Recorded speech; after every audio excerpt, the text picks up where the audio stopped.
all that safety culture does. Now, getting training for is a writer part, which is really the least of it. If I can teach you a little bit about training for and you can write, it should work out reasonably well for you. If you already know how to write, this isn't, I said in the beginning, this is not going to make it for you if you don't know. And even if you're not, you can get to a verisimilitude. How do you do that? Show aggression, okay, in your writing. Don't just, one event. No, show some character development in the when training works. You can describe the environment, field, or spaceship is what I meant, really. Inner body effects. And this is good for combat too, by the way. Heart rate, shortness of breath, rippling forward. Have you ever? Okay, who's had very large explosions come in fairly closely? Jeremy has. Justin has. Fuck you too. Right. And I have, yeah. But not as much. Nobody here is as much as you do. What happens is your inner organs ripple. It's a really disgusting feeling. It's kind of hard. You really need to, go get yourself 100 pounds of, black powder and set it off. Scan too close to the subwoofers in the heavy metal concerts. That might work too. You can talk about uncertainty, you can talk about fear. For more technical things, figure out how to do it yourself and describe the process. But we're the magic unicorn part. Okay? This is Trip in the movie Glory. He has been flogged before, he's about to be flogged again. And the magic unicorn part is a heartwarming story-selling moment. With this and this, where Sergeant Major okay, he's chewing out Thomas. Becomes this fine parade in the streets of Boston. Actually, Spanners really did it. An interesting little side here. I'm married to a remarkably beautiful, dark-skinned girl. She's Latin, right? They wanted her in the movie to play Charlotte Ford, who I firmly believe probably Charlotte was sleeping. Anyway, she didn't do it. She wasn't black. It really wasn't. Anyway, then becomes this, and ultimately the respect and gratitude of a grateful nation. And what's the magic unicorn for? Okay, everybody get ready to sniff. Okay, so you want to sniff this carefully so you can identify the magic unicorn fart for the rest of your life. I don't know how well you can see that. That's a pair of shoes. That was the magic unicorn fart. Yeah. Everything that was wrong with the 54th, and by the way, the movie was to some extent bullshit, okay? And I can tell you why later if you're real curious. But everything starts turning, from disorder and incompetence to order and discipline and wonderfulness and Jesus, it's better than sex, from shoes, because shoes were the magic unicorn part here. Watch out for that. It is heartwarming, but it's also bullshit. Nothing's that easy. Okay, now, some further reading. This is mine. Now, you recognize some of the things I said here, quite a bit of what I said here, but there's other things that I've been talking about. It's, I don't know, 30 pages or so, maybe. Eventually, I'll turn it into a book. This was written by a guy named Arthur S. Collins, who's a lieutenant general, and here's the funny thing. Okay. Arthur S. Collins was from Boston. Arthur S. Collins' first overseas assignment was Fort Davis, Panama. Arthur S. Collins was in the 10th Infantry. He went to Boston Latin. That's where I went to high school. And by the way, I do believe that all of those things have some correlation in this and this. Now, Collins talked about, he waxed lyrical in one or two places about a rather silly approach to training. And he didn't mention it by name, but what he was talking about was this. Okay. Realistic combat training and how to conduct it by Lieutenant Colonel Robert D. Grady. It is most preposterous nonsense. It's not about training at all. It's about putting on visual display. To the extent of going to your local morgue and getting corpses and putting them out there in the field so the troops would see dead bodies as they're doing something that is alleged to look like training, but really isn't. Right? And remember I talked about conditioning, things you don't want to do? What do you think it does to a soldier when he sees a real body? This guy, he's got pictures in the book.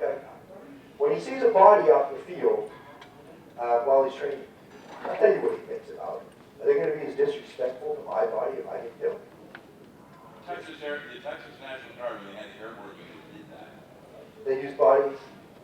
That's disgusting. It's just disgusting. Beyond that, and as I mentioned before, in order to train for war, you have to read about war so you can understand war. So read everything you can. Everything. And if I didn't say it enough, everything.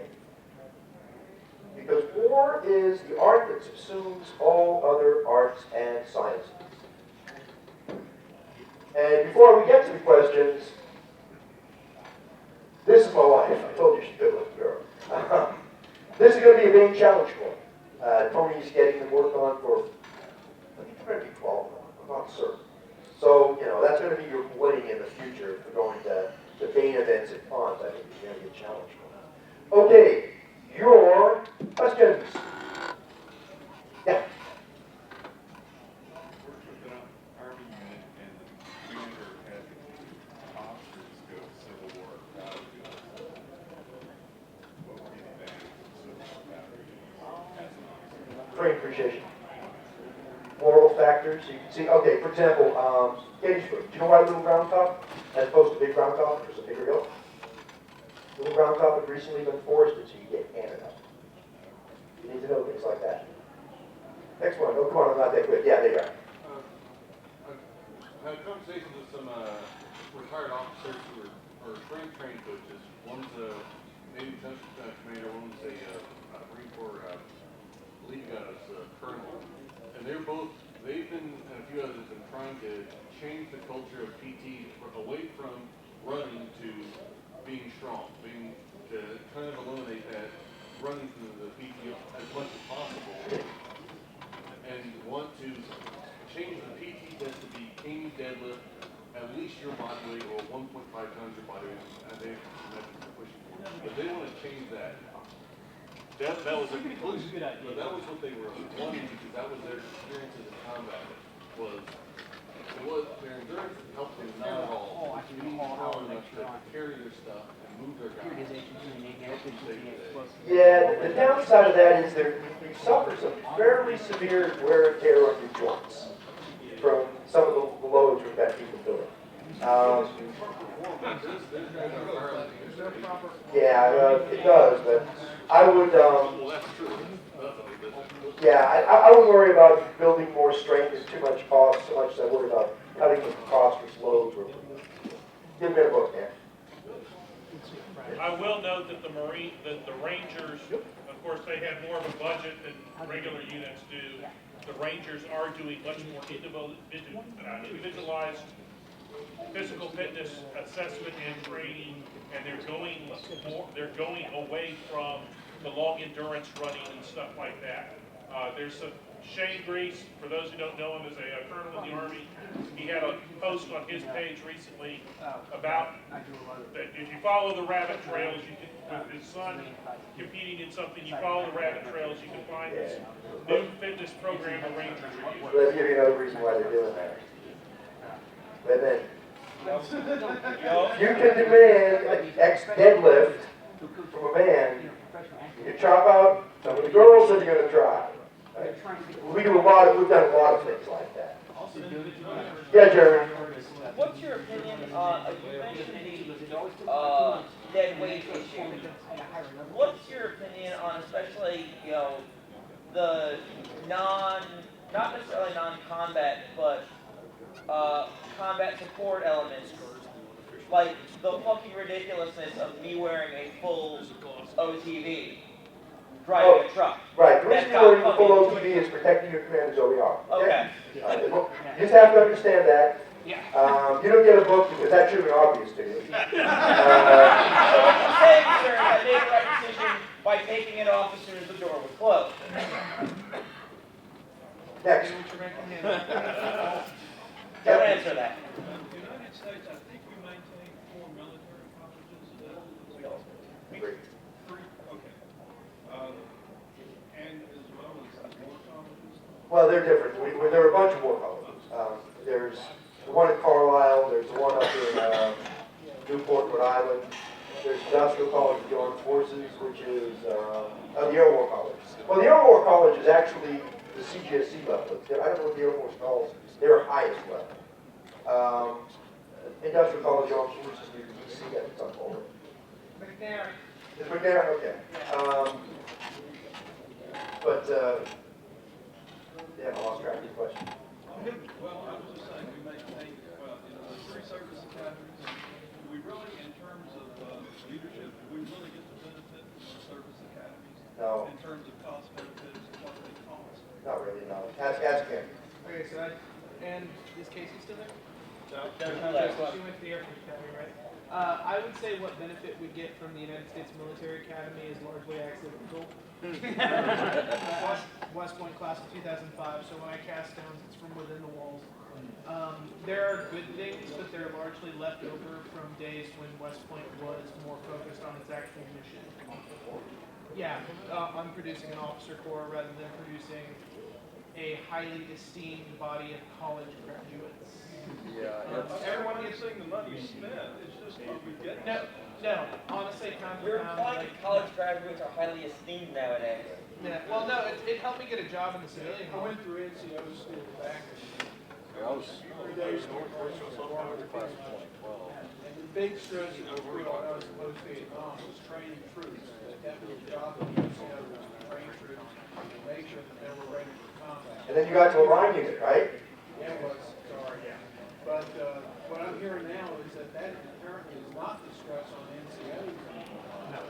Hey, the schools may talk about it. The problem is you get for regular unit, it doesn't happen. Usually. Training the officers is a show, sometimes we think they know what they're doing. Sometimes we did. Tom, with regards to his question, I can say the Marine Corps is a lot less, is much better at that, about letting the NCOs do their thing. Depends. You know what the best NCOs in the Army are? Artillery. Former Marine. Yeah. Artillery. And they're not particularly bright guys, necessarily. You know, artillery has GT requirements right down there with cooks. But they've got character. And they've got a piece of equipment they can concentrate on. And usually they're really pretty strong. So they'll beat the shit out of the troop. But yeah, no question in my mind. I've known this, I think, probably since I was a second lieutenant. Best NCOs in the Army are to be found in the artillery. Followed, interestingly enough, by tankers, followed probably by mechanics. Not true anymore, but once upon a time, the spoons used to have some fine NCOs. But it's particularly bad in the infantry and the army. Okay. Yeah, no. What do you see as the difference? What is the defined difference between the enlisted versus the commission side? Both from an across-the-board military effectiveness perspective, as well as from a literary perspective. Oh, I'm not sure the question can be answered. What's your I take? can tell you there's some theoretical things. An officer's supposed to be smarter. So sometimes true, sometimes it is not true. There are some things that are nice to have in NCOs. Integrity is a good example. An NCO should have integrity, okay? But we've all known the cheating, sneaky supply sergeant who keeps his unit going, you know? God bless you, sir. Wherever you are. But integrity in an officer is an absolute requirement. It has to be absolutely airtight. It usually is. I mean, he can wax lyrical about it. Anybody here is going to wax lyrical about it. But it's supposed to be absolute. Now, you probably read the story in my column about Casper Weinberger and Lieutenant Riley. Well, Lieutenant Riley's name wasn't Riley. Okay. Yeah. What is your thoughts on bringing back the technical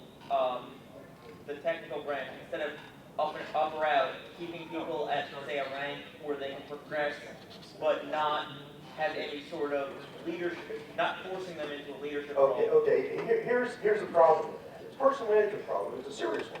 Is you create bottlenecks so nobody can get promoted. You have to double promote people. It's kind of tough to do.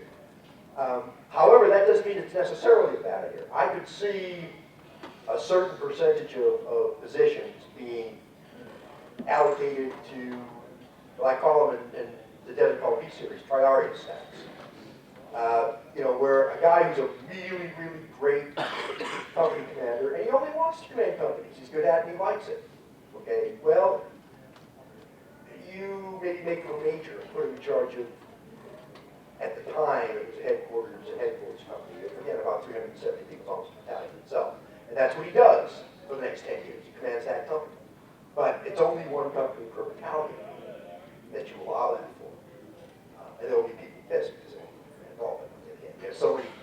officers, we should get rid of 2/3 of them, if not more. 19% commissioned in the Army. Jesus fucking Christ. Yeah, really. Not low. Right. War admirals and ships in the Navy. Yeah. Well, I mean, Huh? I thought it was a pretty good Mustang. I say you buy it.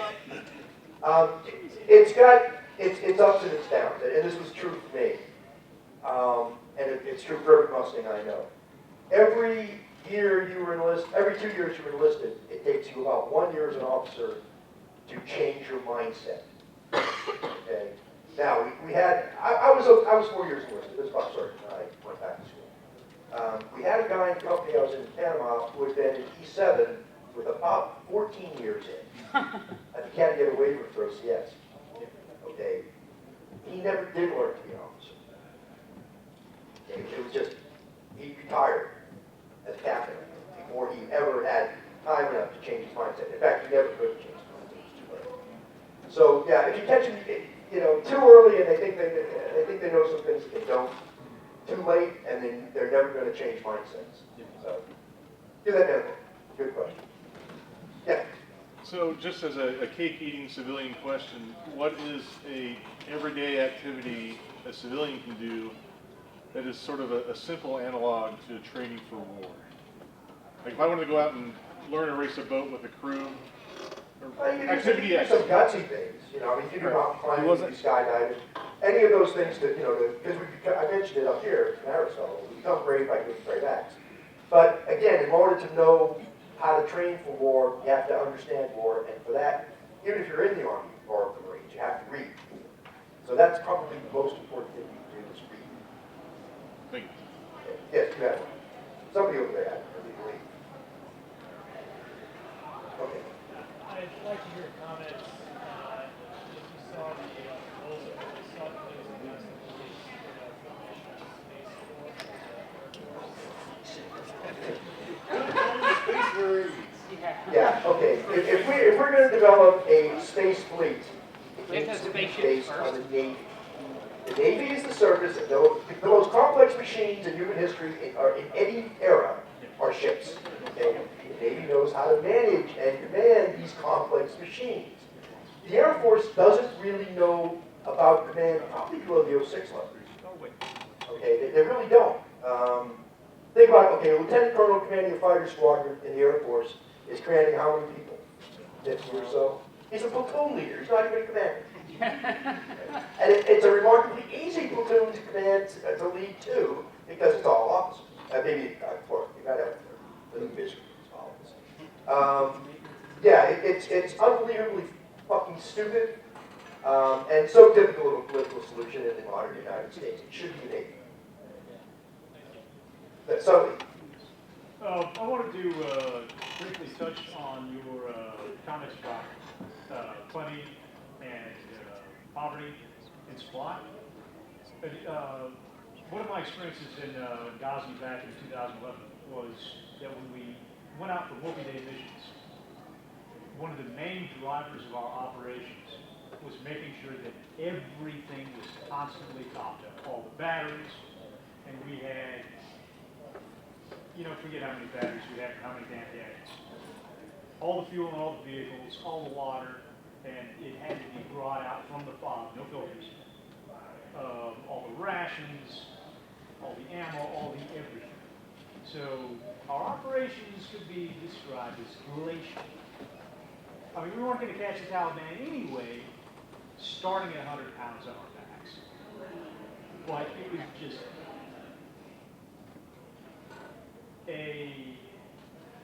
and that's also some of the acceptance of risk. No officer in the battalion, possibly the brigade chain of command, is willing to accept any risk whatsoever that anything could go wrong because anything had run even the slightest bit short. So watch. I'm running out of the eloquence because I'm still kind of bitter about some of this. I don't blame you at all. Sorry, and if I could piggyback on that one thing. You wrote a piece, I don't know, last year, year before. 3 years ago. Yeah, well, this is it's a little bit of a tangent. You wrote about the difference between the Cold War Army, when units would brag about their expected casualty rate and how high it was. That was Rags Lockhart, Master said that. Oh, okay. Yeah. Versus modern units where it's like, oh, well, you know, how are we going to absolutely positively minimize any chance of anyone getting a hangnail And say my OER. and save my OER? Yeah. The first part is save my OER. That is legitimate. The one thing I want to add is we didn't believe we were going to win our wars. By and large, the Army in Iraq and Afghanistan by 2006, when I first got deployed to combat, did not actually believe we were going to win those wars.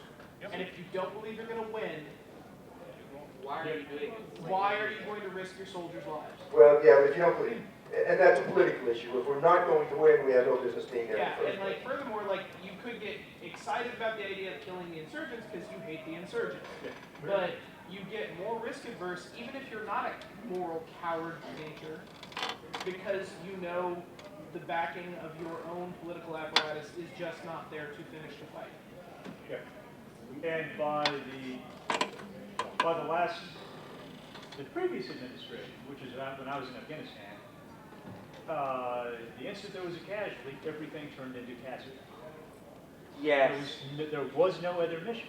Because what was the fucking point?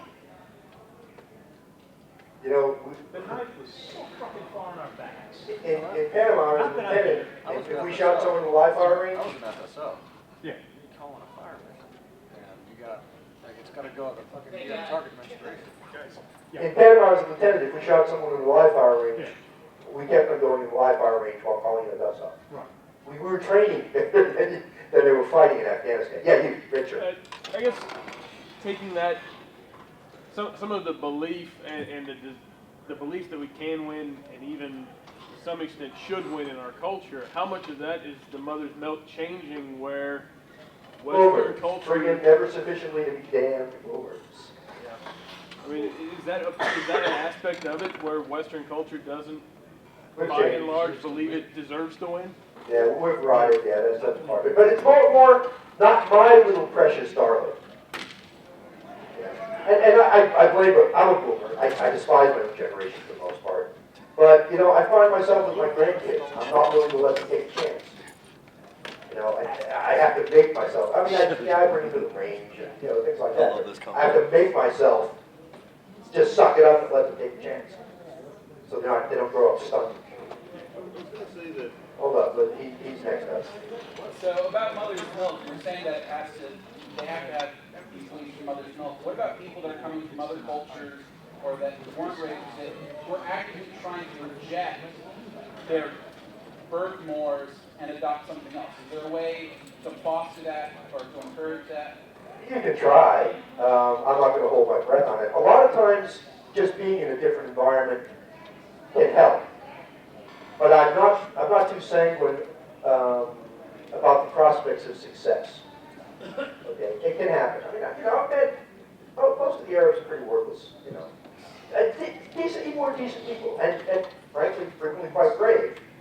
Their cultural issues mean they can't trust each other very well. That doesn't mean they can't trust us, but it's harder. That's the key. It's not just mother's milk. It's culturally in Well, when I say mother's milk, what I mean is learned as a child. It's like I told Sir, you said you didn't have to deal with it, but I did. His parents had access to my phone number as a result of current policies. And one kid I was kicking out of the Army for multiple uses of cocaine. You know, he really liked to party, and not with enough time between that and the P test. I don't know. Not a bright kid. So I'm kicking this kid out for cocaine, and the mom calls me and says, why, you know, I sent him to the Army so we could discipline him. Like, you know, why are you kicking my baby out of the Army? And I said, ma'am, you had him for 18 years. I've had him for 3 months. I can only fix so much. You know, me and my NCOs, artillery NCOs being the best NCOs in the Army, they can still only fix so much. You know, if you send him to me as a hot-ass mess, he's probably going to leave as a hot-ass mess. Have you done some features lately? Yeah.